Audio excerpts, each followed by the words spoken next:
Ya, bismillahirrahmanirrahim. Assalamualaikum warahmatullahi wabarakatuh. Kita lanjutkan pertemuan mata kuliah formulasi dan teknologi sediaan liquid dan semi solid ini sesuai dengan rancangan pembelajaran mata kuliah yang telah dibuat oleh teman-teman dosen farmasi Universitas Harapan Bangsa Purwokerto.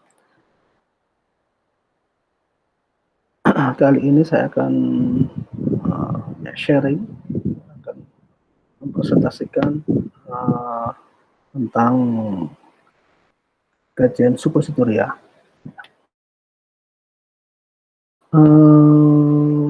Ya, kita awali dengan apa sih pengertian suppositoria itu? Ya. Jadi suppositoria itu ya bisa dibilang ada dua pendapat. Ya, ada yang mengkategorikan suppositoria itu adalah masuk ke dalam sediaan solida. Ada juga pendapat yang memasukkan suppositoria itu dalam sediaan semi solida. Ya. Mana yang benar, mana yang salah? Tidak ada yang salah, semuanya benar. Jadi tergantung perspektifnya. Jadi kalau kita melihat dari bentuk sediaan akhirnya, bentuk sediaan finalnya, ketika dia akan diberikan ke dalam tubuh, suppositoria ya kita sebut sebagai sediaan padat. Tapi ketika dilihat dari proses pembuatannya, dari bahan-bahan yang digunakan, mostly keseluruhannya itu terkategorikan dalam sediaan semi solid. Jadi kalau di sini diartikan bahwa suppositoria itu adalah bentuk sediaan padat yang ditujukan ya, untuk dimasukkan ke dalam rongga tubuh atau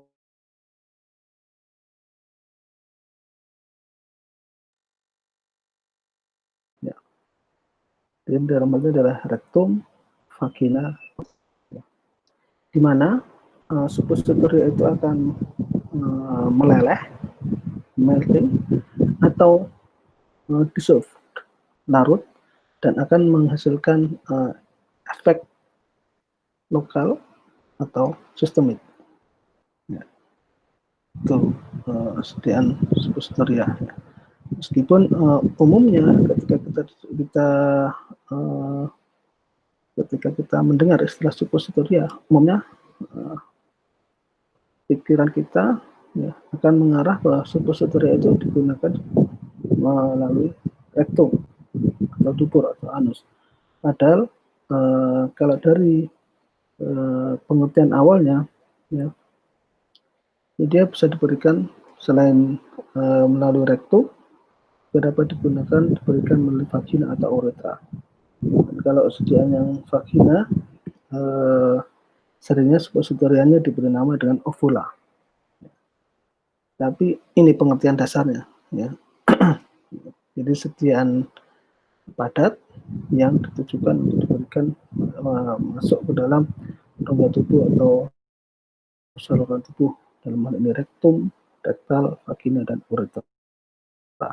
Yang dengan cara nanti setelah masuk sediaan tersebut atau supo itu akan meleleh dan akan larut dan akan menghasilkan efek lokal atau sistem. Keuntungan suppositoria diantaranya yang pertama, suppositoria itu dapat mencegah first pass effect, efek lintas pertama atau first pass metabolism yang sering terjadi di hati, yang dapat mengurangi konsentrasi obat di dalam tubuh. Nah, suppositoria dapat menghindari jalur ini. Berikutnya dia akan meleleh pada suhu tubuh.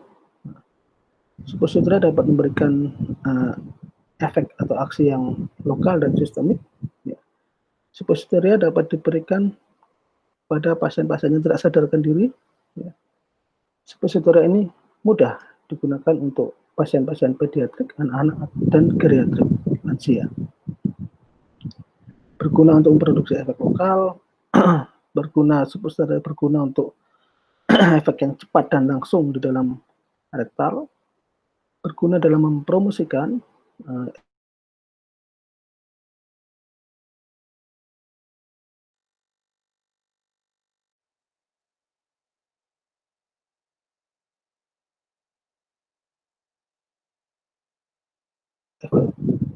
khusus, nyaman untuk obat-obat yang mual, muntah, dan lain-lain. Keterbatasannya, suppositoria ini tidak dapat digunakan untuk obat-obat yang sifatnya iritan. Ya. Jadi obat-obat yang bersifat iritan itu tidak dapat diberikan melalui suppositoria, dan relatif ya, kurang nyaman bagi pasien, ya, embarrassment to pasien. Terus diperlukan kondisi khusus penyimpanannya. Jadi biasanya suppositoria ini disimpan di dalam kulkas, ya, pada suhu 4 derajat Celcius. Kenapa? Karena suppositoria ini didesain dia akan meleleh pada suhu tubuh, sehingga ketika tidak dipakai, sebelum dipakai dia harus disimpan pada penyimpanan pada suhu tertentu, ya, dalam hal ini suhu yang rendah. Keterbatasan yang lain, suppositoria ini tidak dapat dibuat atau disiapkan dengan mudah. Jadi dia cara pembuatannya khusus, relatif lumayan ekspensif.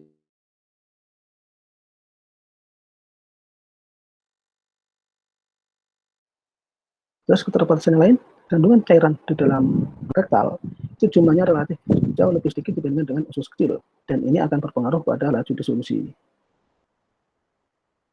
Dan keterbatasan yang lain adalah beberapa obat kemungkinan dapat terdegradasi oleh flora mikrobial yang ada di dalam rektum. Jenis-jenis suppositoria yang seperti yang sebelumnya. Jadi dikenal suppositoria itu ada 5 di sini. Ada suppositoria untuk rektal, dan yang paling populer, paling familiar bagi pasien. Suppositoria vaginal atau seringnya dinamakan dengan nama ovula. Suppositoria uretral melalui saluran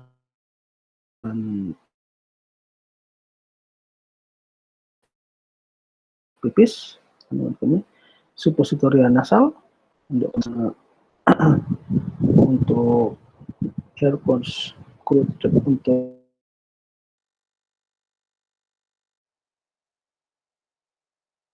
telinga. Suppositoria tablet, ada suppositoria berlapis layered, ada suppositoria coated bersalut, dan ada suppositoria kapsul. Suppositoria tablet, ya. Jenis tablet ini dibuat dengan kompresi, dengan pengempaan seperti layaknya tablet pada umumnya. Beberapa tipe dari suppositoria ini digunakan untuk tujuan rektal dan vagina. Suppositoria tablet pesaris, ya, ini bentuknya dalam almond, ya, bentuknya seperti almond. Ya. Tablet ini, ya, menutupi lapisan tipis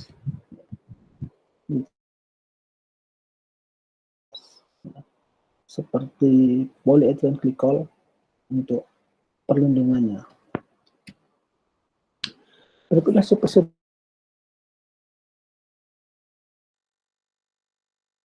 di dalam tipe suppositoria terdiri dari beberapa obat yang berada dalam lapisan-lapisan yang berbeda.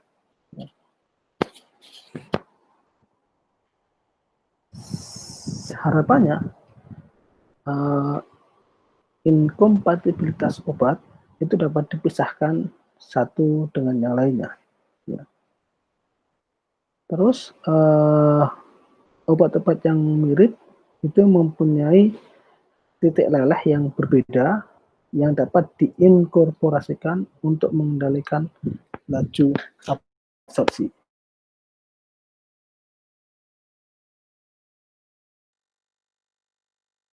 Berikutnya suppositoria coated, bersalut. Di dalam jenis ini, suppositoria mengandung polyethylene glycol, cetyl alkohol, dan lain-lain. Material-material ini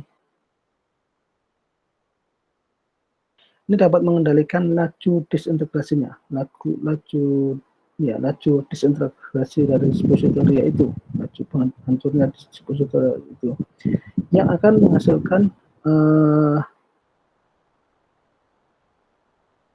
lubrikasi.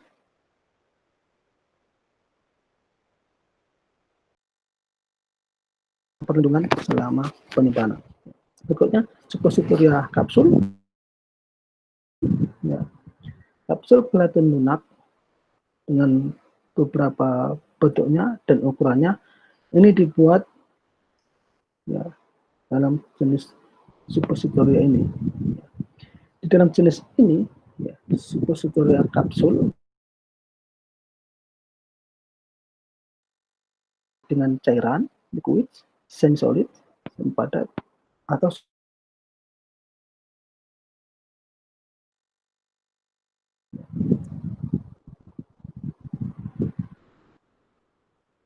tipe-tipe kapsul ini, ya, ini seiring berjalannya waktu ini meningkat popularitasnya. Ya. Nah, ketika kita berbicara suppositoria, kita tidak akan meninggalkan pembahasan terkait basis suppositoria. Makanya tadi di awal saya sampaikan bahwa ada dua pendapat, suppositoria dikategorikan sebagai sediaan padat, suppositoria sebagai sediaan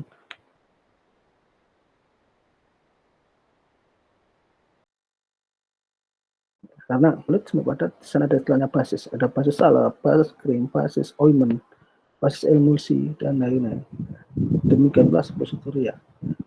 Jadi basis suppositoria ini memegang peranan yang sangat penting di dalam menjaga bentuk mereka, soliditasnya, dan juga ketika dimasukkan ke dalam rongga tubuh.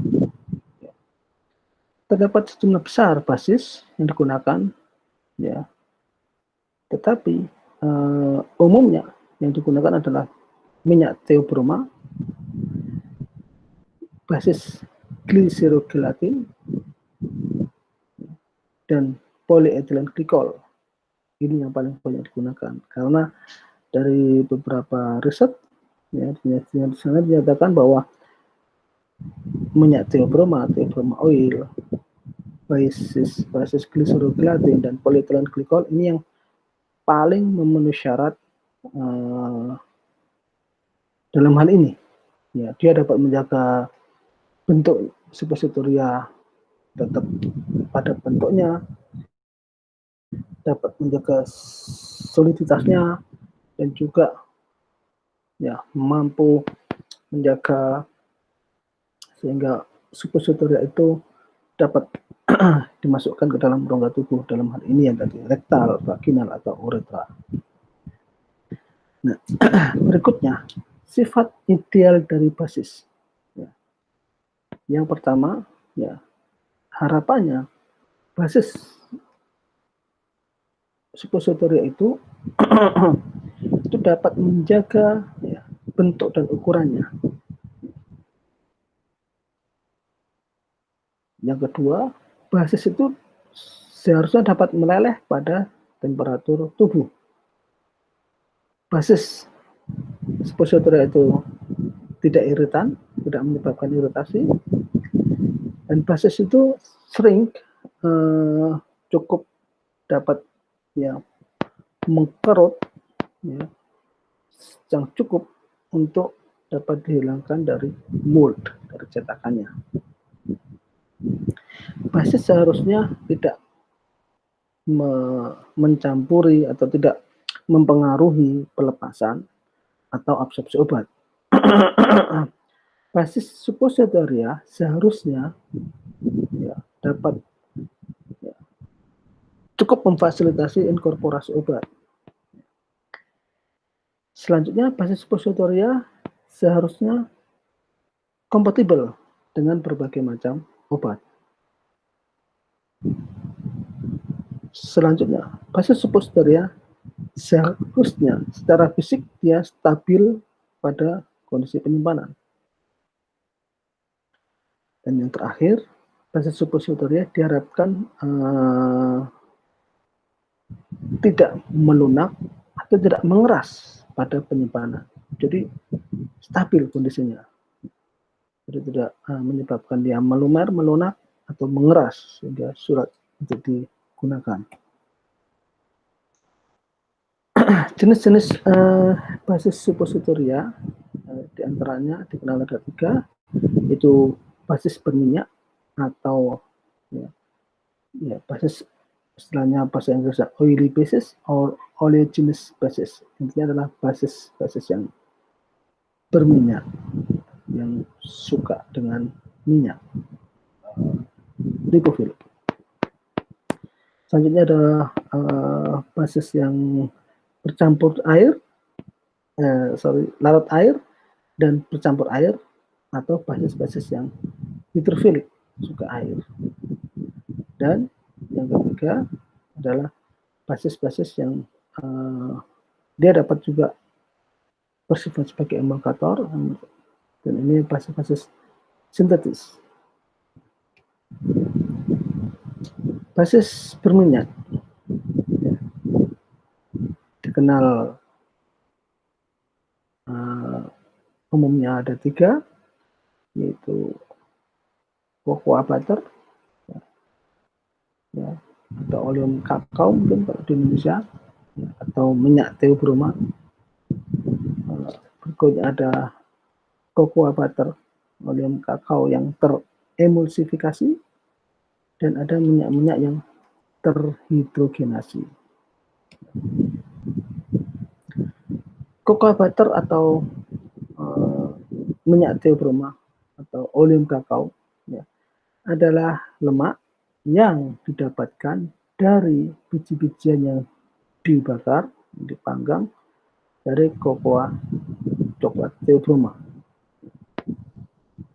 Pada temperatur ruangan, cocoa butter ini berwarna kekuning-kuningan ya. Dalam bentuk padatannya mempunyai suatu faint dan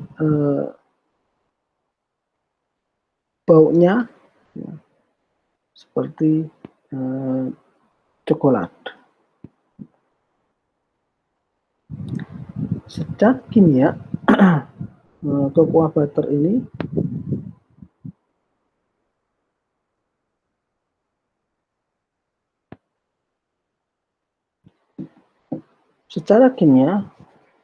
cocoa butter ini adalah trigliserida ya, yang mana merupakan kombinasi antara gliserin dan satu atau lebih asam lemak. Umumnya adalah oleopalmitostearin dan oleodistearin. Cocoa butter ini dapat meleleh pada suhu 30 sampai 35 derajat Celcius. Jadi ini bentuk ya, cocoa butter, oleum kakao, kuning-kuningan dan ya mempunyai bentuk padatan yang lemah ya, white solid having a faint ya, bentuk padatan putih, mempunyai sedikit ya, lemah ya. Putih yang lemah ya. Ini gambaran dari cocoa butter atau oleum kakao. Kelebihan dari cocoa butter sebagai basis Yang pertama, tadi disebutkan dia meleleh pada suhu 30-35 derajat Celcius, yang mana ini adalah sedikit di bawah dari temperatur tubuh, itu temperatur tubuh 37 derajat Celcius. Berikutnya, cocoa butter ini dapat menjaga kepadatannya pada temperatur ruangan biasanya.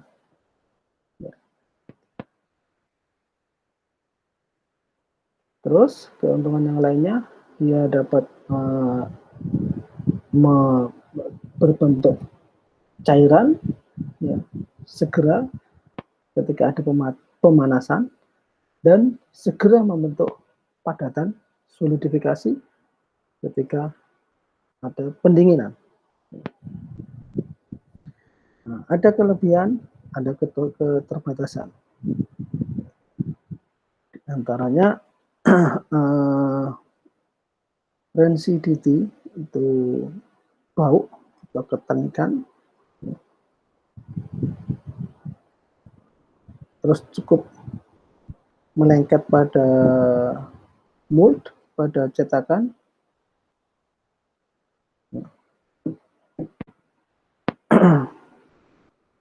Terus dia dapat bocor dari rongga tubuh, body cavity, cukup memakan biaya, dan dia tidak dapat bercampur dengan cairan tubuh.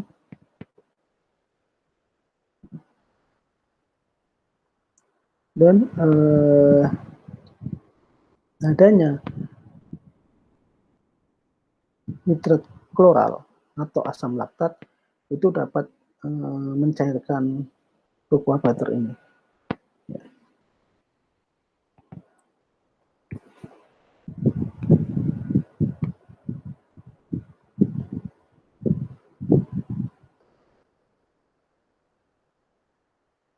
Ya. Basis yang berikutnya adalah cocoa butter yang teremulsifikasi atau minyak theobroma yang teremulsifikasi. Ya. Minyak theobroma atau cocoa butter yang teremulsifikasi ini dapat digunakan sebagai basis ketika sejumlah besar larutan berair itu dapat diinkorporasikan.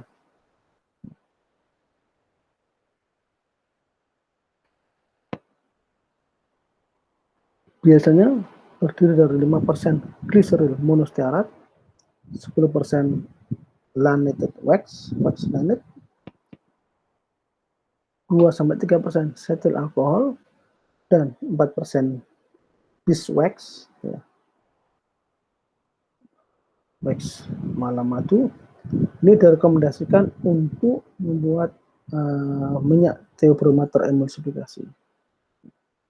Jadi dengan kombinasi glycerol monostearat 5%, wax laminate 10%, cetyl alkohol 2-3%, dan beeswax 4%, ini direkomendasikan dapat membentuk minyak theobroma yang teremulsifikasi.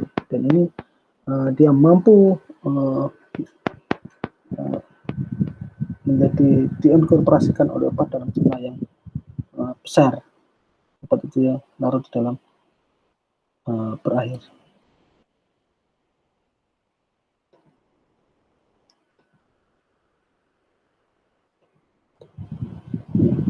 Basis berikutnya adalah minyak yang terhidrogenasi. Minyak yang terhidrogenasi ini digunakan sebagai substitusi pengganti dari minyak theobroma. Sebagai contoh, minyak edible terhidrogenasi, coconut oil, minyak kelapa, minyak pea terhidrogenasi, asam stearat, asam kernel palm, dan lain-lain.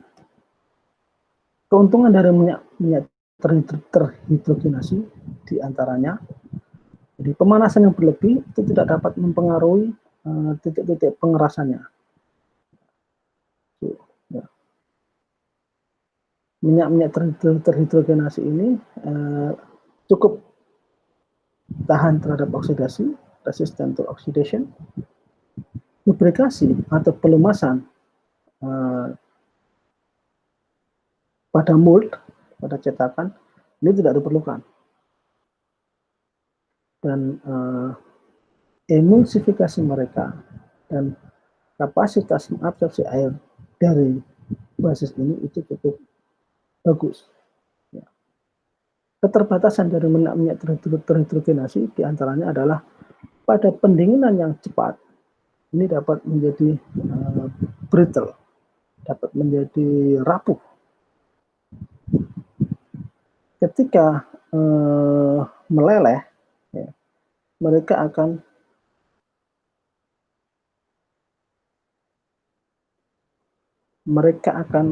lebih cair, more fluid, daripada minyak theobroma, dan akan menghasilkan sedimentasi yang lebih besar ketika ditambahkan senyawa-senyawa tertentu, keadanya penambahan senyawa tertentu.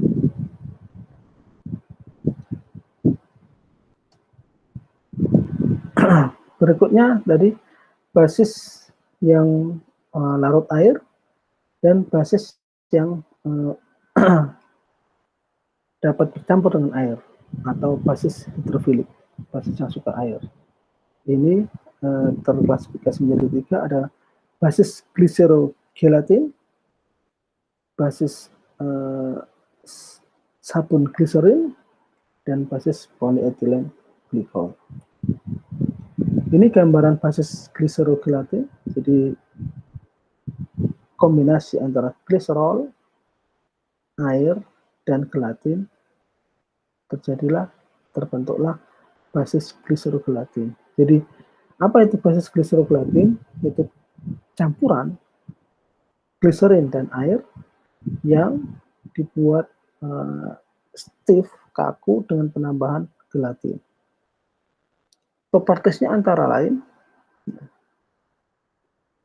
sifat-sifat dari basis glycerogelatin ini antara lain tidak berwarna, transparan, translucent dalam kondisi alaminya, dan ini lunak ketika disentuh, dan basis glycerogelatin ini dapat meleleh pada suhu 30–35 derajat Celcius.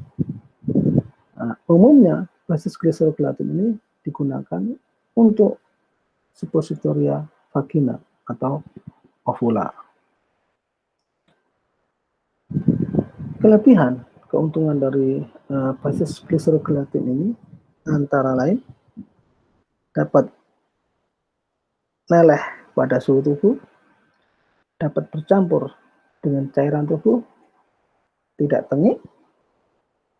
Basis glycerogelatin dapat digunakan untuk membuat suppositoria menggunakan asam borat, hidrat kloral bromida, iodida, opium iodoform, dan lain-lain.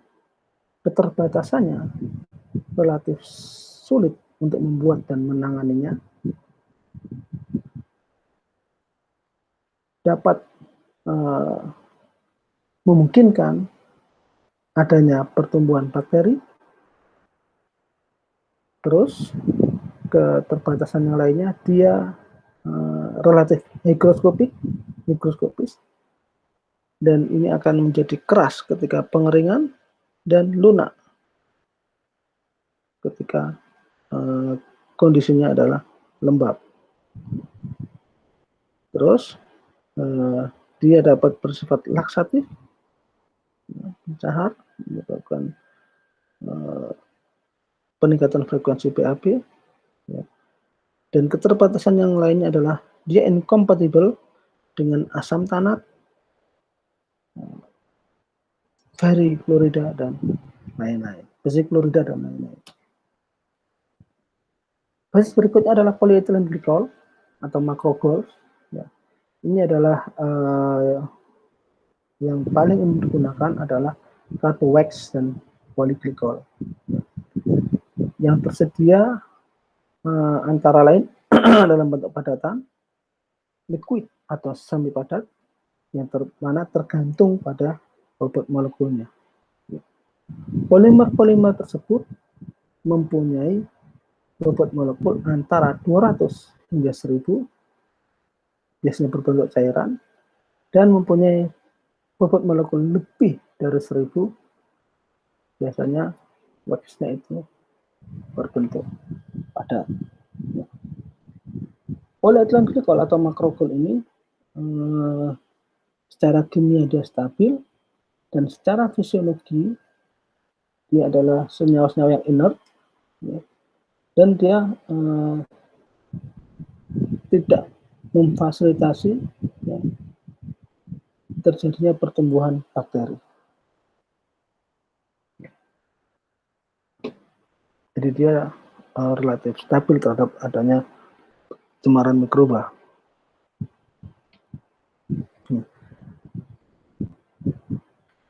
Kelebihan keuntungan dari polyethylene glycol, ya, antara lain polyethylene glycol ini stabil secara kimia, PEG ini bersifat inert dan tidak menyebabkan iritasi, tidak memfasilitasi terjadinya pertumbuhan bakteri. Sifat-sifat fisikanya ini dapat berubah tergantung pada bobot molekulnya. PEG ini dapat memfasilitasi aksi yang prolong, aksi yang diperlama. PEG ini tidak menempel dalam cetakan, terhadap cetakan.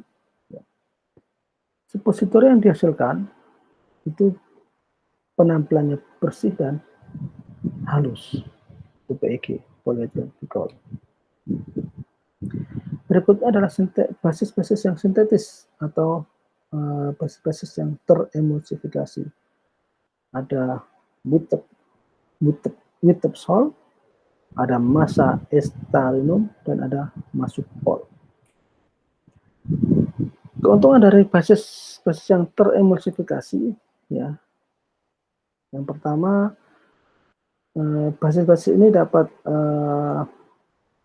tersolidifikasi, dapat membentuk padatan rapidly, secara cepat. Basis-basis ini tidak menyebabkan iritasi atau non-iritan. Ketika pembuatan, tidak perlu adanya lubrikasi cetakan.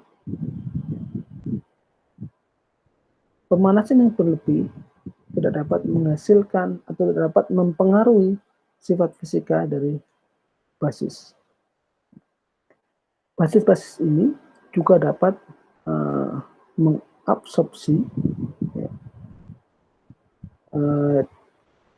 air atau cairan-cairan yang berair dalam jumlah besar. Kelebihan yang lainnya berwarna putih, tidak berasa, bersih, dan dihasilkan suppositoria yang menarik, yang atraktif. Dan yang terakhir, basis teremulsifikasi ini, ya, ini relatif susah untuk menjadi tengik atau rancid. Meskipun demikian, basis teremulsifikasi ini juga memiliki disadvantage, keterbatasan atau kekurangan, yaitu satu, ya, basis-basis ini tidak dapat dingin secara cepat, ya, di dalam suatu refrigerator, dalam suatu pendingin. Kenapa? Karena ketika basis-basis ini mengalami pendinginan yang cepat, ini akan menyebabkan suppositor yang dihasilkan menjadi rapuh, brittle. Kelemahan yang lainnya adalah basis-basis ini tidak relatif kurang viskos ketika pelelehan, ya, sehingga obat-obat yang diinkorporasikan di dalam basis ini itu dapat mengendap rapidly secara cepat.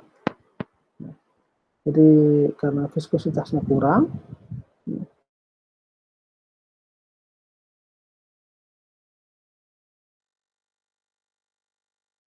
pastikan dapat mengendap secara cepat.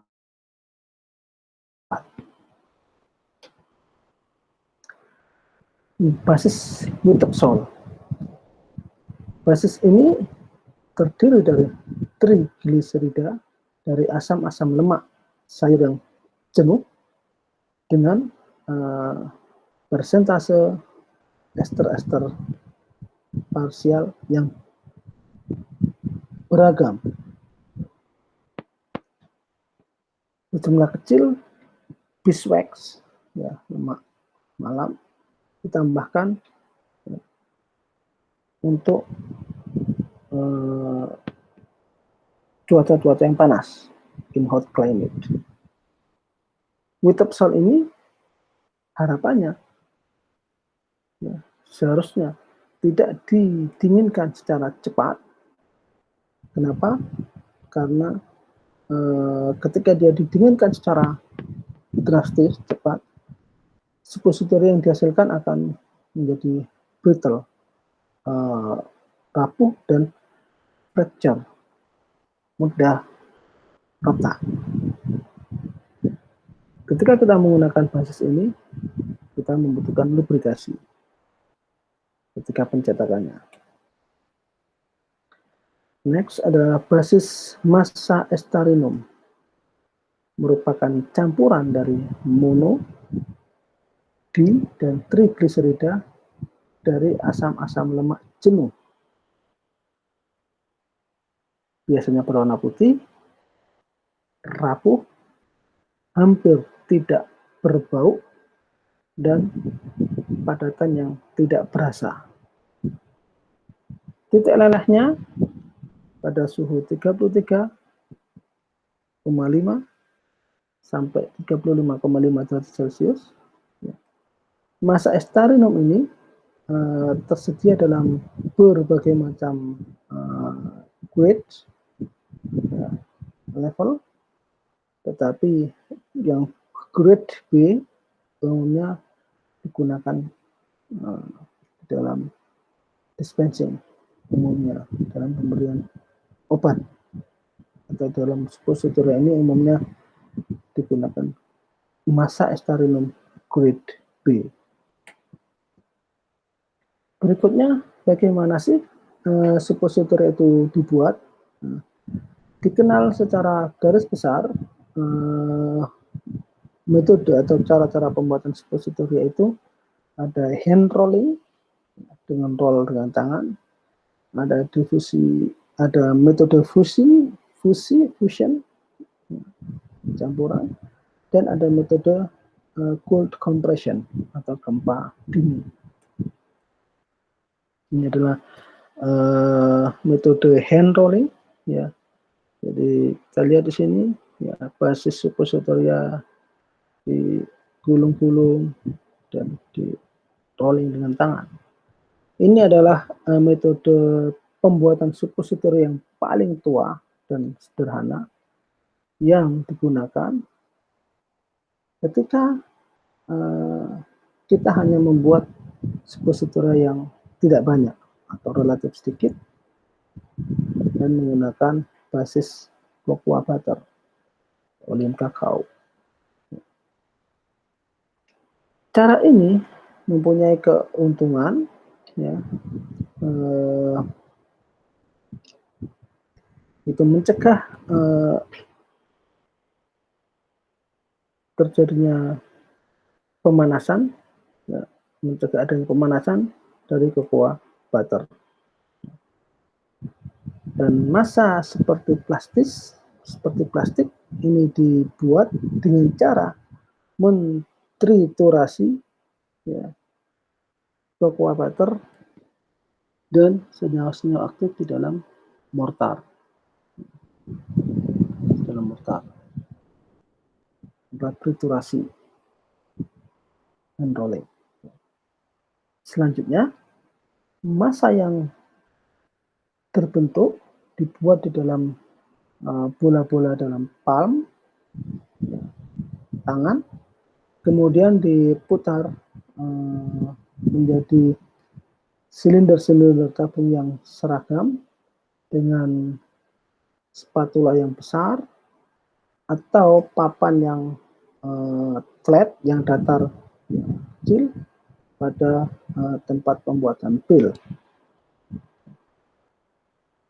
Kemudian silinder-silinder, ya, jadi silinder-silinder suppositor itu kemudian di-cut, dipotong hingga menjadi sejumlah bagian-bagian yang sesuai, yang di-rolled, yang digulung pada tahap akhirnya untuk menghasilkan bentuk yang conical, yang berujung seperti torpedo. Nah, hand rolling ini, ya, metode pembuatan hand rolling ini itu sangat efektif, atau efektivitasnya itu sangat memerlukan keterampilan dan skill, ya. Ya, perlu diadakan, ya, perlu latihan atau eksperimen atau praktis, ya, latihan yang berulang-ulang supaya didapatkan skill yang mumpuni sehingga didapatkan hand rolling yang suppositoria yang bagus. Selanjutnya ada metode fusi, ya.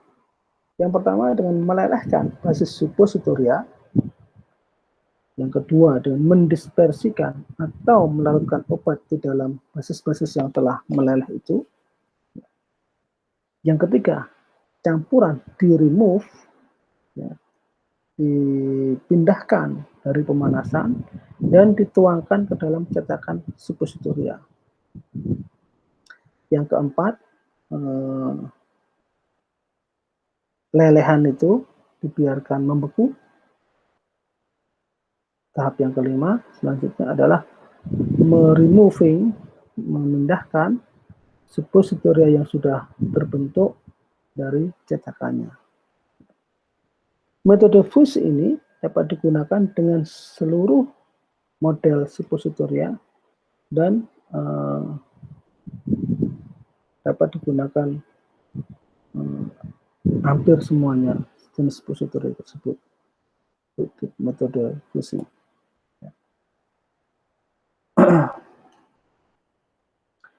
Cetakan skala kecil dapat digunakan untuk menghasilkan atau memproduksi 6 atau 12 suppositoria dalam suatu operasi tunggal, dalam suatu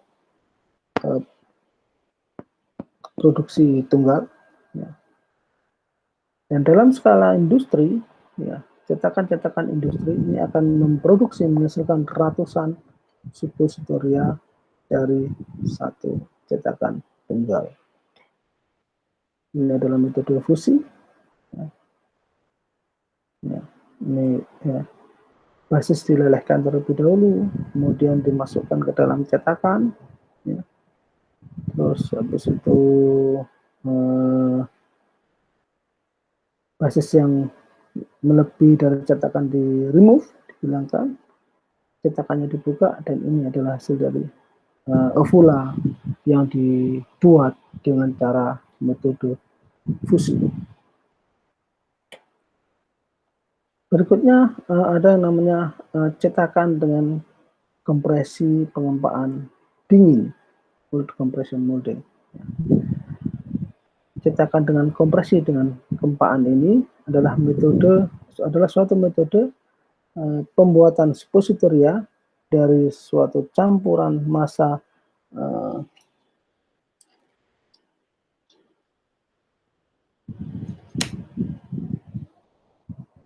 suppositoria, basis suppositoria dan obat-obatan yang mana didorong,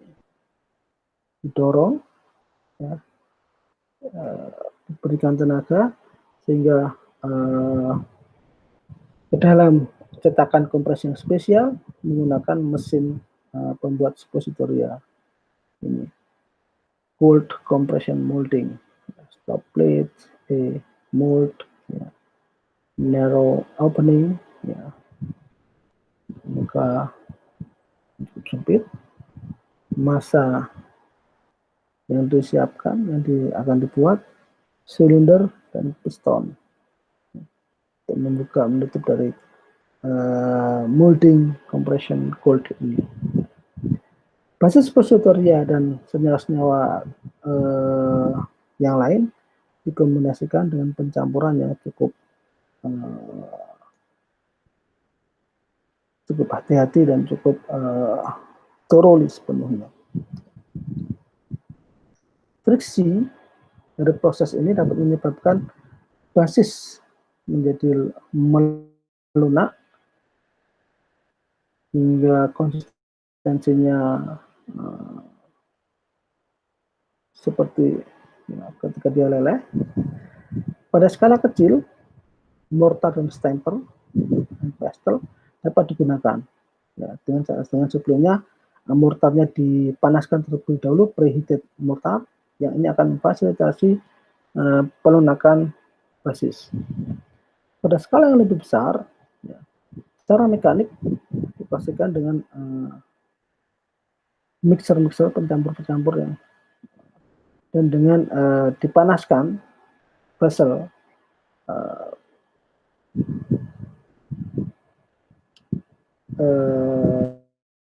perangkat-perangkat campur yang dipanaskan terlebih dahulu ini dapat digunakan. Di dalam mesin kompresi, di dalam mesin pengebaan, ya, massa suppositoria ditempatkan ke dalam silinder yang kemudian ditutup dari kondisi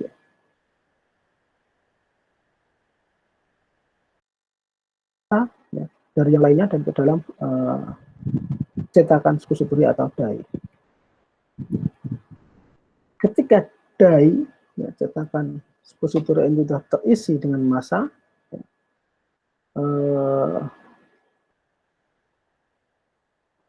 plate terakhir yang dapat digerakkan pada bagian belakang dari die di remove, ya, dipindahkan, diganti, dan ketika tekanan tambahan yang diberikan kepada massa dalam silinder, maka suppositoria yang terbentuk ini akan dikeluarkan, ejected, dan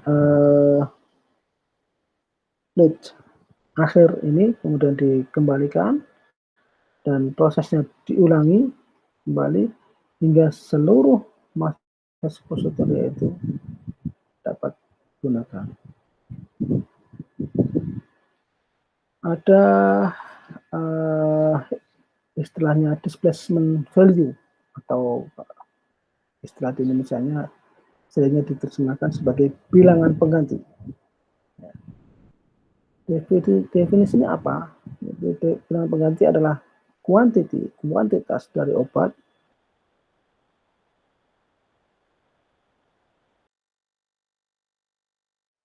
yang dari basis, itulah bilangan jumlah obat yang digunakan untuk menggantikan satu bagian dari basis, itulah bilangan pengganti.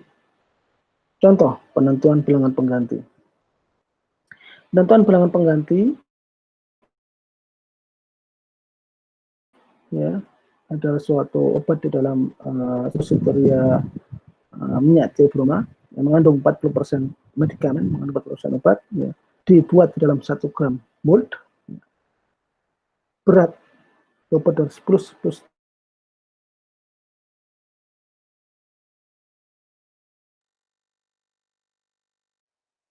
adalah 14,5 timbang 10 suppositoria yang mengandung minyak theobroma sendiri yang telah dibuat dalam 1 gram kapasitas mold, cetakan kapasitas 1 gram. Jadi 10 supo hasilnya 10 gram timbang 10 supo yang mengandung 40% obat, didapatlah 14,66 gram. Jumlah minyak theobroma yang ada adalah 60/100 dikalikan 14,66 gram, didapatlah 8,79 gram. jumlah obat yang ada sejumlah 40% kali 14,66 dapatlah 5,866 gram. Jumlah minyak teobroma ya, yang digantikan oleh 5,86 gram obat adalah 10 dikurangi 8,79 sama dengan 1,20 gram. Sehingga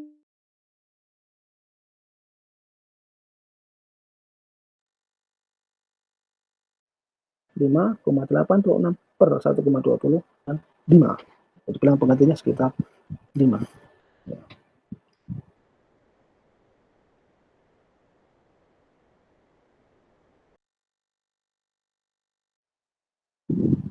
Berikutnya bagaimana sih pemasaran dari suppositoria ini? Ya. Suppositoria ini biasanya dikemas di dalam aluminium ya, atau dalam kertas tin atau plastik.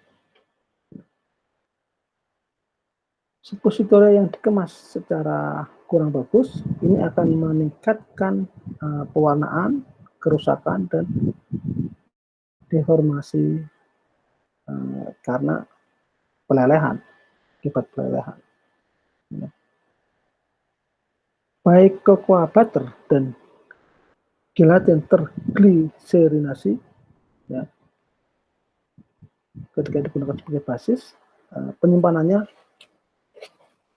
lebih ya disarankan dalam suatu refrigerator.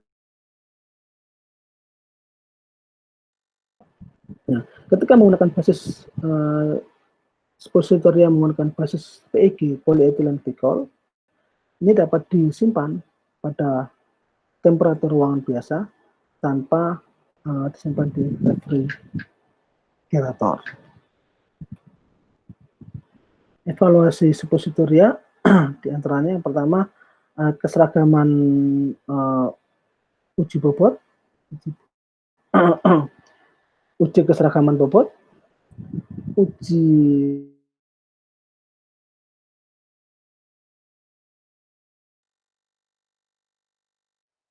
rentang pelelehan makro yang diperlukan untuk keseluruhan suppositoria itu meleleh ketika dia dicelupkan atau dikontakkan pada temperatur yang konstan dalam water bath. Pada temperatur tubuh menyerupai temperatur tubuh itu sekitar 37 derajat Celcius. Jadi rentang makro melting itu ketika diukur, jadi waktu ketika suppositoria itu secara keseluruhan kontak dengan water bath suhu konstan 37 Celcius sampai meleleh. Sementara itu rentang micromelting itu adalah rentang pelelehan yang diukur pada tabung kapiler ya untuk hanya untuk basis-basis lemak. Ya. Peralatan yang digunakan untuk mengukur rentang pelelehan dari keseluruhan suppositoria adalah peralatan disintegrasi tablet USB. Suppositoria ketika dia tercelup secara komplit, secara sempurna dalam temperatur yang konstan dari water bath dan waktu yang diperlukan dari keseluruhan suppositoria itu meleleh atau dispense ya, menyebar dalam air di situ, itulah yang diukur.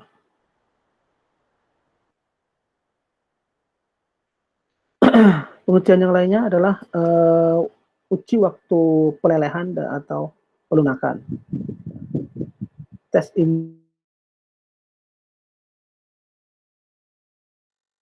suppositoria rektal untuk pelunakan pelembutan suppositoria. Batang kaca ditempatkan pada suppositoria yang ditempatkan pada tabung U dari peralatan yang diimersikan, dicelupkan pada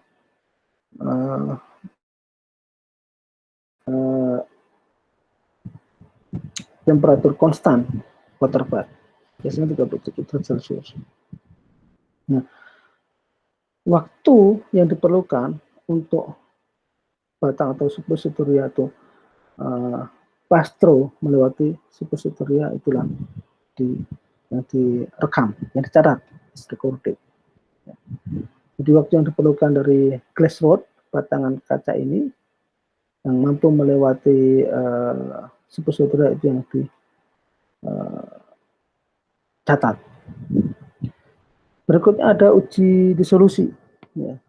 Uji disolusi ini menggunakan peralatan yang sama, ya, seperti yang digunakan pada uji disolusi tablet pada umumnya.